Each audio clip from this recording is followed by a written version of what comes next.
پاکستانی، میرے پاکستانیوں سمجھ جاؤ، یہ ہے اصل جہاد اس ملک کی۔ جب تک اس ملک میں ہم انصاف نہیں قائم کریں گے، جب تک کہ یہ طاقتور ڈاکو ملک میں دندناتے پھریں گے، اور جب بھی ان کو کوشش ہوگی ان کو قانون کے نیچے لانے کی، یہ بلیک میل کریں گے، دھمکیاں دیں گے۔ یہ انہوں نے کیا تماشا کیا کل ہماری سپریم کورٹ کے ساتھ؟ سپریم کورٹ ایک چھوٹا سا سوال پوچھ رہا تھا، چھوٹا سا سوال تھا کہ صرف یہ بتا دو کہ کہاں، اور سپریم کورٹ کی رولنگ کو وہ کی بات تھی، وہ سپریم کورٹ یہ کہہ رہا تھا ایک جگہ ہمیں بتا دو کہ کیا پارٹی ہیڈ فیصلہ کرتا ہے یا پارلیمنٹری ہیڈ فیصلہ کرتا ہے، بس یہ تھا۔ کیونکہ پارلیمنٹری ہیڈ نے فیصلہ کیا تھا اور پرویز الہی جیت گیا تھا، یہ کہہ رہے تھے کہ جی پارٹی ہیڈ جس کو انہوں نے آصف زرداری گیا اس کو شام کو مل کے، اور اس نے اس کو کہا کہ جی پارٹی ہیڈ نے دوسرا فیصلہ کر دیا۔ اب قانون کے اندر واضح سب کو ہے، کسی وکیل سے پوچھ لیں کہ کسی صورت یہ جو یہ کہہ رہے تھے وہ غلط تھا کہ پارٹی ہیڈ کا نہیں فیصلہ تھا، یعنی چودھری شہزاد کا فیصلہ نہیں تھا۔ کیا کیا انہوں نے نہیں کیا عدلیہ سے، سارے وہ ایک سے ایک بڑا ملک کا ڈاکو بیٹھ گیا ٹیبل پہ، اور ایک سے ایک شروع ہو گیا برا، کوئی عدالتوں کو برا بھلا کہنا، تھریٹن کرنا، یعنی دھمکیاں دینا۔ اور یہی تھا جب نواز شریف کے یہ جو مریم کے نام پہ یہ جو فلیٹ پکڑے گئے پینما میں، یہ تو بیرونی انکشاف ہوا تھا۔ پینما کے جب جج بیٹھے ہوئے تھے وہ ایک ہی سوال پوچھتے رہے کہ یہ بتا دو کہ پیسہ، آپ نے کہا ہاں ہمارے یہ 4 بڑے بڑے محلات ہیں، بس یہ بتا دو کہ پیسہ کدھر سے آیا خریدنے کا۔ وہ جواب نہ دیں، سارے دنیا کی جواب دیتے رہے، اور وہ یہ بات صرف یہ کہنے کی، یہ قانون کے اوپر سمجھتے ہیں اپنے آپ کو، یہ سمجھتے ہیں کہ یہ قانون صرف کمیوں کے لیے ہے، یہ صرف عام لوگوں کے لیے قانون ہے، ہم کوئی بہت ہی خاص چیز ہے جو قانون سے اوپر ہے۔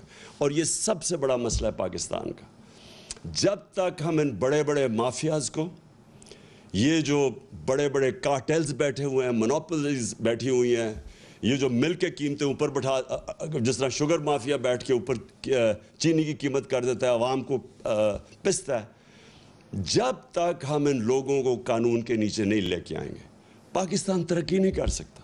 اور یہ ہے اس ملک کی جنگ۔ آج سے 26 سال پہلے میں نے جب اپنی پارٹی اناؤنس کی تھی تحریک انصاف، اس کا مطلب ہی یہ تھا، کیونکہ میں تو باہر دنیا میں دیکھ لیا تھا، میں تو برطانیہ میں یہ جو قانون کی حکمرانی ہے دیکھ لی تھی، وہاں تو کوئی قانون کے اوپر نہیں ہے۔ آپ یہ سوچیں کہ ان کا پرائم منسٹر بورس جانسن بھاری اکثریت سے جیتتا ہے الیکشن، اس کی پارٹی اس کو نکال دیتی ہے۔ کیوں نکالتی ہے؟ صرف ایک چیز سے، انہوں نے کہا سب کے لیے قانون تھا کہ کرونا کے دوران آپ نے اکٹھے نہیں ہونا، تو آپ کیوں اکٹھے ہو گئے؟ اس چیز کے اوپر اس کو نکال دیتے ہیں۔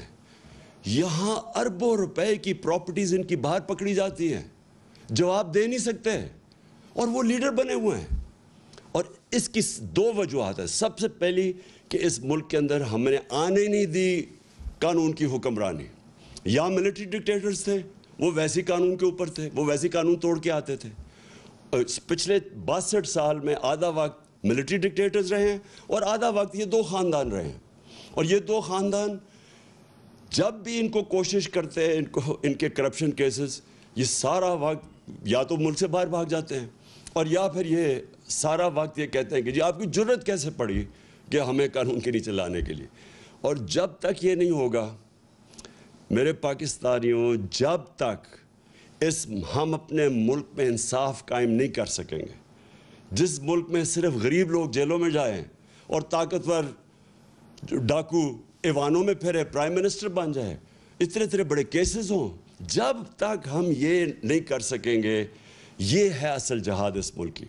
تو میری کوئی کسی سے دشمنی نہیں ہے۔ مجھے یہ بڑا عجیب لگتا ہے کہ کہتے ہیں جی، مجھے کئی صحافی بھی کہتے ہیں عمران صاحب آپ ان سے کیوں نہیں بات چیت کرتے، آپ بات ہی نہیں کرتے۔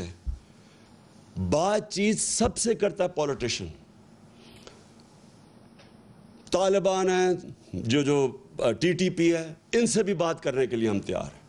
ہم وہ جو بلوچستان کے اندر جو سیپریٹسٹ ہیں ان سے بھی بات کر سکتے ہیں، سندھ میں جو کہتے ہیں سندھو دیش ان سے بھی سب سے بات کر سکتے ہیں. لیکن جس دن آپ چوروں کے ساتھ ڈیل کرتے ہیں آپ کا معاشرہ تباہ ہو جاتا ہے. میں آپ سے پوچھتا ہوں، کیا اگر آپ کے گھر کو کوئی ڈاکہ مار لے اور آپ کہیں جی آپ اس سے بات کریں، آپ کیوں نہیں بیٹھ کے بات چیت کر دیتے؟ تو وہ تو سارے ڈاکے مارنے شروع ہو جائیں گے. آپ اگر جب تک سزائیں نہیں دیں گے ڈاکے مارنے والوں کو تو معاشرہ تو چلتا ہی نہیں آگے. یہ ذہنوں میں ڈال لیں کہ بات چیت میری کوئی ذاتی دشمنی نہیں ہے، لیکن اگر ہم نے ملک کو بچانا ہے، اور کوئی ملک آج مجھے بتا دیں، سوئٹزرلینڈ، جو ملک خوشحال ہے، سارے خوشحال ملکوں کے اندر ایک چیز ہے، کوئی قانون سے اوپر کوئی انسان نہیں ہے.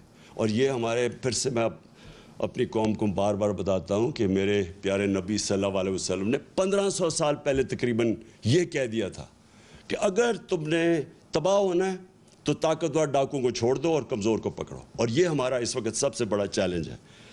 اس کے بعد جو اللہ کا حکم ہے امر بالمعروف. دیکھیں میں نے اپنا ٹائم کتنے 20-25 سال گزارے ہیں برطانیہ کے اندر. اتنا بڑا فرق ہے ان کے اور ہمارے معاشرے میں. دیکھیں ایک معاشرہ اچھائی کے ساتھ جب تک نہیں کھڑا ہوتا تو اچھائی برائی اوپر آ جاتی ہے. اللہ کا حکم ہے کہ امر بالمعروف، اچھائی کے ساتھ کھڑے ہو اور برائی کے خلاف کھڑے ہو، برائی کے خلاف جہاد کرو. یہ جس کو کہتے ہیں جب تک آپ اپنی اخلاقیت کا معیار اوپر نہیں اٹھاتے معاشرہ اوپر نہیں جاتا. جب ہم اچھے برے کی تمیز ہی ختم کر دیتے ہیں، جن کے اوپر اربوں روپے کے کیسز ہیں کرپشن کے، ان کے اوپر پھول پھینکتے ہیں. جو ملک سے ایک سزائے یافتہ ملک سے جھوٹ بول کے فرار ہوا ہے اور اسے کہتے ہیں جی کہ اس کے کیسز ہی معاف کر دو. یعنی جب ہم یہ کرتے ہیں، یا یہ جو چور اوپر آ کے بیٹھ گئے ہیں جن ان کو سزا ہونی تھی، ہم اپنے معاشرے کو تباہ کر لیتے ہیں. جب بھی آپ کوئی ایڈوانس معاشرہ دیکھیں گے اس میں آپ یہ دیکھیں گے امر بالمعروف. اور پھر جو